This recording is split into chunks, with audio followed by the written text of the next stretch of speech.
उमेदवारांकरिता ठाणे ग्रामीण पोलीस भरती प्रक्रिया येत्या 19 जूनपासून सुरू होणार असून 119 पदांसाठी ही भरती प्रक्रिया पार पडणार आहे। यामध्ये 7,019 उमेदवारांचे अर्ज प्राप्त झाले असून यामध्ये 1,015 महिलांचे अर्ज प्राप्त झालेत तर पुरुषांचे 6,004 अर्ज प्राप्त झालेत। 19 जूनपासून मुंब्र्यातील मौलाना अबुल कलाम आझाद स्टेडियम येथे ही भरती प्रक्रिया पार पडणार आहे। या संदर्भात आज ठाणे ग्रामीण पोलीस अधीक्षक डॉक्टर DS स्वामी यांनी पत्रकार परिषदेत या संदर्भात माहिती दिली। तसंच जे उमेदवार येतील त्यांची गैरसोय होणार नाही याची संपूर्ण काळजी घेतली जाणार असल्याची माहिती त्यांनी दिली आहे। या भरती प्रक्रियेमध्ये शारीरिक चाचणी पार पडणार आहे। सध्या पावसाचे दिवस आहेत म्हणून 100 मीटरचा जो ट्रॅक आहे त्या ठिकाणी पूर्णपणे वॉटरप्रूफिंग करण्यात येणार आहेत। जे उमेदवार मध्यरात्री येतील किंवा पहाटे येतील त्यांची राहण्याची व्यवस्था करण्यात येणार असल्याची माहिती डॉक्टर DS स्वामी यांनी दिली आहे। तसंच काही अडचण येऊ नये यासाठी ॲम्ब्युलन्स देखील तैनात ठेवण्यात येणार आहे। तर कोणत्या उमेदवाराला काही शंका असेल तर तातडीनं त्या शंकांचं निरसन करणार असल्याची माहिती डॉक्टर DS स्वामी यांनी या पत्रकार परिषदेत दिली।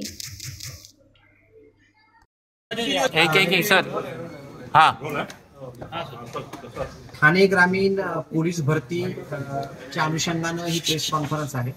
ठाणे ग्रामीण जिल्ह्यामध्ये एकंदरीत 119 पदांची ही पोलीस भरती आहे। त्यामध्ये 7,019 उमेदवारांचे अर्ज प्राप्त आहेत। त्यामध्ये एकूण 1,015 महिलांचे अर्ज प्राप्त आहेत।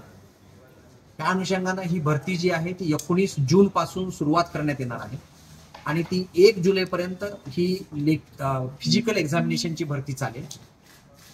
ह्याच्यामध्ये जे आहे ते उमेदवार जे या ठिकाणी येणार आहेत त्यांच्यासाठी ही जी परीक्षा आहे ही फिजिकल एक्झामिनेशन जी आहे ती शारीरिक चाचणी ही मुंब्रा या ठिकाणी मौलाना अबुल कलाम आझाद स्टेडियम जे आहे TMC ठाणे म्युनिसिपल कॉर्पोरेशनचं त्या ठिकाणी ही आयोजित करण्यात आलेली आहे। त्या ठिकाणी सिंथेटिक ट्रॅक आहे, त्याच्यामुळे पावसाचा ट्रॅकवरती परिणाम होऊन विद्यार्थ्यांना उमेदवारांना त्रास होणार नाही या अनुषंगाने त्या ठिकाणी ते नियोजन करण्यात आलेलं आहे।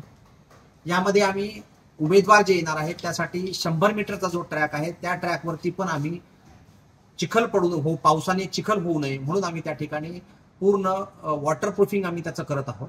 त्याचबरोबर उमेदवार जर समजा मध्यरात्री आले किंवा पहाटे आले तर उमेदवारांना त्या ठिकाणी आतमध्ये आपण त्या ठिकाणी टेंट टाकून त्या ठिकाणी त्यांना बसण्याची राहण्याची त्या ठिकाणी आपण व्यवस्था करत आहोत।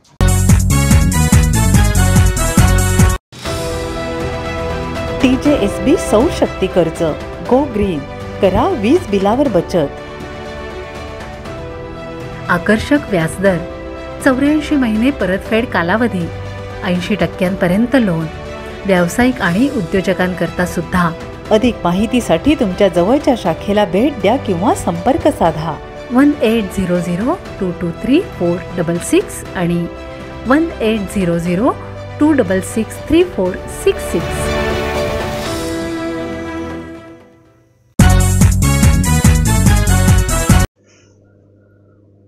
आज बकरी ईदचा उत्सव मुस्लिम बांधवांनी ठाणे शहरात मोठ्या उत्साहात साजरा केला।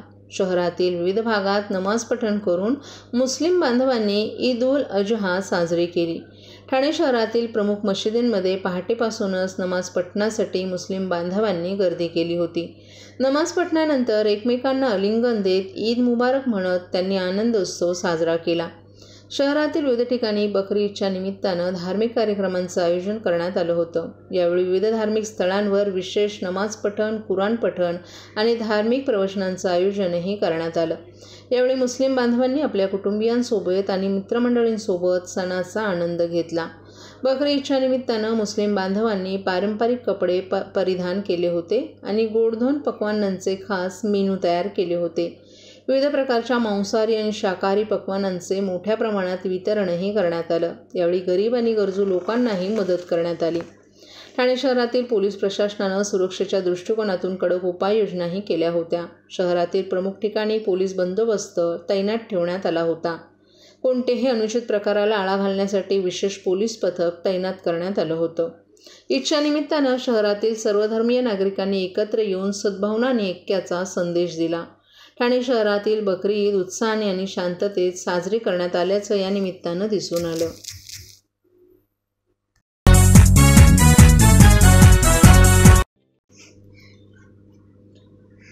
मुंबई नाशिक महामार्गावरील साकेत पुलावरून ठाणे खाडीत 2 जणांनी उडी मारल्याची घटना घडली. यातील पुरुषाचा मृतदेह रविवारी पोलिसांना आढळून आला, तर महिलेचा शोध लागू शकला नाही.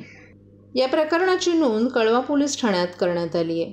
बबलू विश्वकर्मा असं 35 वर्षीय या मृत व्यक्तीचं नाव असून ते आपली पत्नी आणि 3 मुलांसह वागळे इस्टेट भागात राहत होते.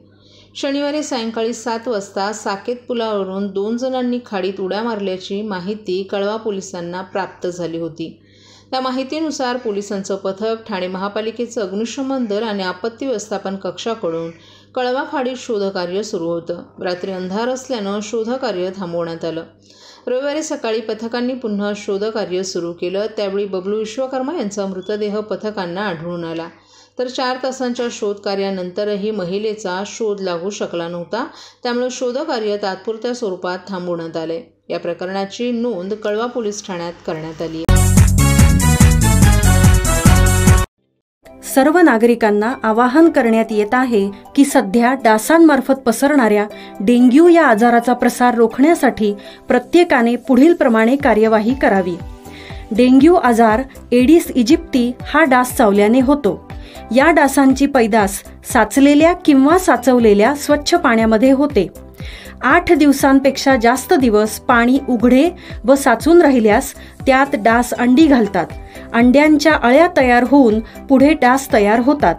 यासाठी आपल्या घरातील पाणी साठे उदाहरणार्थ बॅरल्स, पिंपे, टाक्या, हौद, रांजणे इत्यादी दर आठवड्याला रिकामे करून घासून पुसून कोरडे करून पुन्हा भरावे. 1 दिवस कोरडा दिवस म्हणून पाळावा.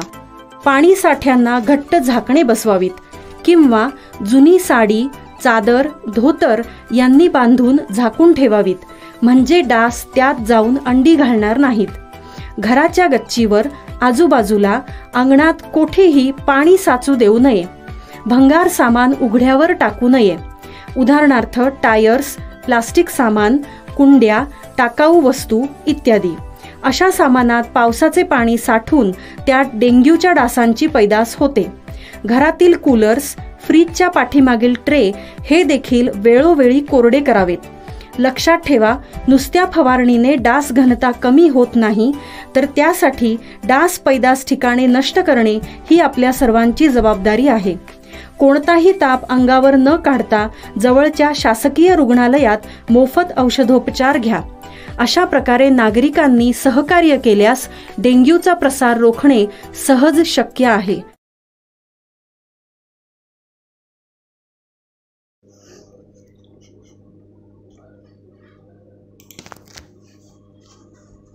ठाणे लोकसभा निवडणुकीत 400 पारच्या घोषणेमुळे कार्यकर्ते निवांत राहिले, परंतु आता पदवीधरांच्या निवडणुकीत गाफील राहू नका असा सावधगिरीचा सल्ला मुख्यमंत्री एकनाथ शिंदे यांनी दिलाय. कोकण पदवीधर मतदारसंघाच्या निवडणुकीत महायुतीचे उमेदवार असलेले निरंजन डावखर यांचा विजय संकल्प मेळावा ठाण्यात टिपटॉला येथे आयोजित करण्यात आला. या मेळाव्यासाठी प्रमुख मार्गदर्शक म्हणून मुख्यमंत्री एकनाथ शिंदे, मुख्यमंत्री देवेंद्र फडणवीस उपस्थित होते. त्यावेळी मुख्यमंत्री बोलत होते. लोकसभा निवडणुकीत चुकीचं नेरेटिव्ह पसरवण्यात महाविकास आघाडी यशस्वी ठरली. नेरेटिव्ह पसरवण्यात काही एनजीओ देखील आघाडीवर होत्या. काही संस्था सरकारच्या विरोधात मत व्यक्त करणाऱ्या असून एनजीओच्या रूपात हे अर्बन नक्षलवादी घुसले आहेत. मोदी हटाव हेच त्यांचं लक्ष होतं असा गंभीर आरोपही मुख्यमंत्री एकनाथ शिंदे यांनी केलाय.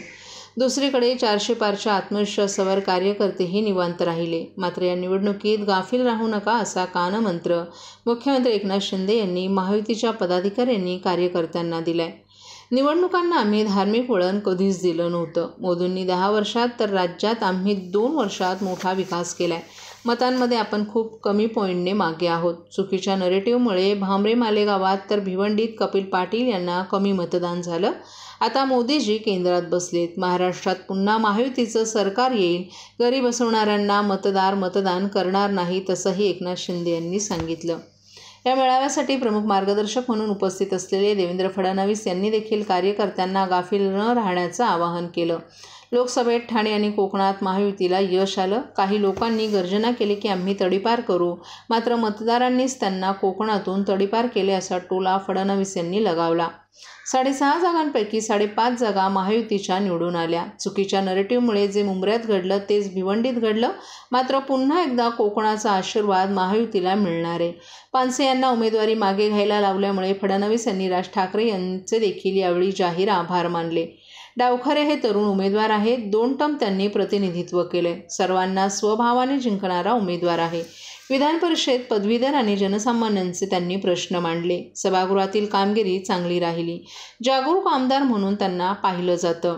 डिजिटल शाळांचा उपक्रम 5 जिल्ह्यात राबवला. ही निवडणूक प्रचारापेक्षा नियोजनाची निवडणूक आहे. ठाणे जिल्ह्यात सर्वात जास्त जबाबदारी आहे. रायगड जोडला तर 1.5 लाख मतदार होतात. मुख्यमंत्र्यांच्या नेतृत्वात अनेक महत्त्वाचे निर्णय घेतलेत. त्यामुळे या निवडणुकीत महायुतीची सरशी होईल असा विश्वासही फडणवीस यांनी यावेळी व्यक्त केला.